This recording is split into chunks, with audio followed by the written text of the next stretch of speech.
Interferência eletromagnética por ESD. Disciplina de Controle e Automação de Processos Químicos.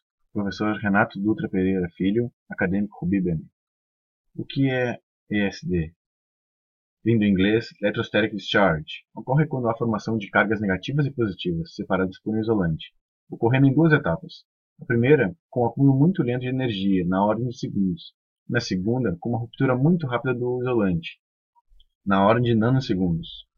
Como no gráfico abaixo, é possível avaliar como a corrente atinge seu valor máximo em uma fração de segundos decai, após a emissão de energia ter sido concluída. Esse fenômeno é o mesmo que ocorre na natureza, durante uma tempestade de raios, quando a tensão supera o isolamento do meio. No caso o ar, em uma fração de segundos, ocorre a transmissão de elétrons pelo meio. Há diversas fontes de ESD, tais como humanos, móveis, os quais acumulam carga positiva, e em materiais sintéticos, geralmente acumulando carga negativa. O corpo humano, por exemplo, pode acumular uma carga na ordem de 250 picofarads. Essa correlação pode gerar tensões superiores a 25.000 volts, passando assim a ser um problema à medida que processadores passam a operar de maneira mais rápida e ficam suscetíveis a perturbações no campo eletromagnético, junto com oscilações nos terras causadas por pulsos na ordem de megahertz, os quais podem ser erroneamente interpretados como sinais legítimos ocasionando um erro de leitura.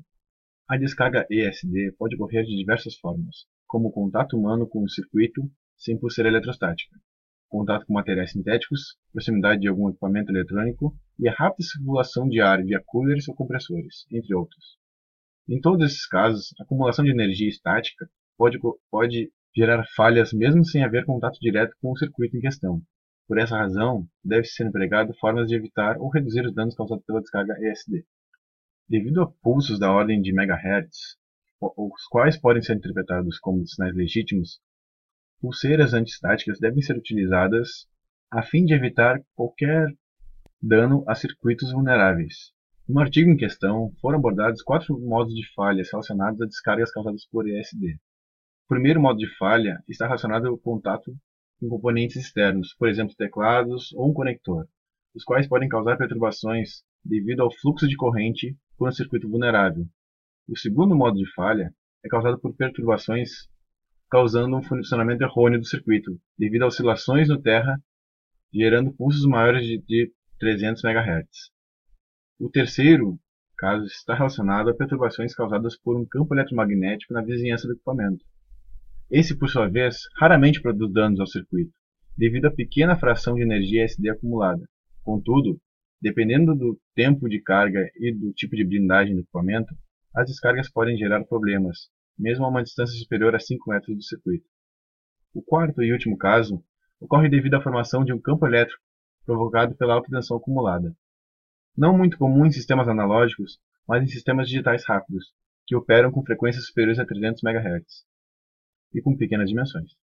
Esses dispositivos estão dispostos a perturbações, uma vez que pulsos de ESD podem ser confundidos como sinais legítimos. Para evitar ou minimizar os efeitos da ESD, deve-se determinar os pontos mais suscetíveis a descargas, como teclados, conectores e chaves. Para isso, deve-se utilizar ferramentas com o intuito de bloquear ou reduzir a energia com a utilização de filtros ou supressores transientes. O último, no caso o supressor transiente, funciona de modo a descarregar as correntes em circuitos CRC, não afetando assim a operabilidade do circuito. Outro modo de reduzir os impactos das descargas é determinar os circuitos internos mais vulneráveis, tais como resets, interruptores. Deve-se então acoplar filtros individuais ou coletivamente com blindagem nos cabos do gabinete. É aconselhável também a utilização de protetores transientes, tais como Zeners e Transorbs.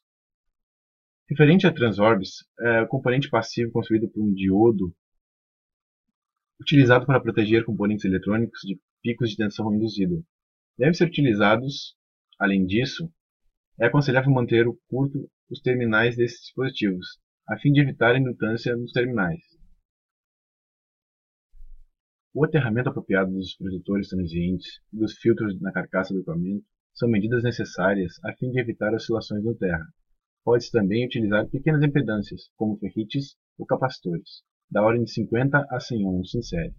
Na utilização de ferrites, por exemplo, deve ser também empregada a utilização de capacitores em paralelo, na entrada com o intuito de diminuir a impedância em altas frequências. Em placas multilayers, placas são placas de circuitos constituídas de várias faces. A maior incidência de indução gerada por correntes que circulam na superfície das placas. Para esse fenômeno é dado o nome de crosstalk. Devido a esse fenômeno nesse tipo de placa, se acopladas em trilhas de circuito, as áreas de loop funcionam como antenas, propiciando descargas ESD, causando prejuízos ao circuito. Para que isso não ocorra, a impedância do terra deve ser reduzida, e as áreas das layers, se possível, deve ser reduzida também.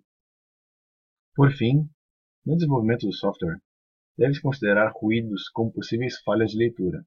Uma forma simples de minimizar as falhas consiste da instrução chamada Return from Interrupt, a qual reinicia os registros da máquina e continua o processamento após uma interrupção. Além disso, deve-se utilizar códigos de detecção de erros em dados transferidos entre subprogramas. Muito obrigado.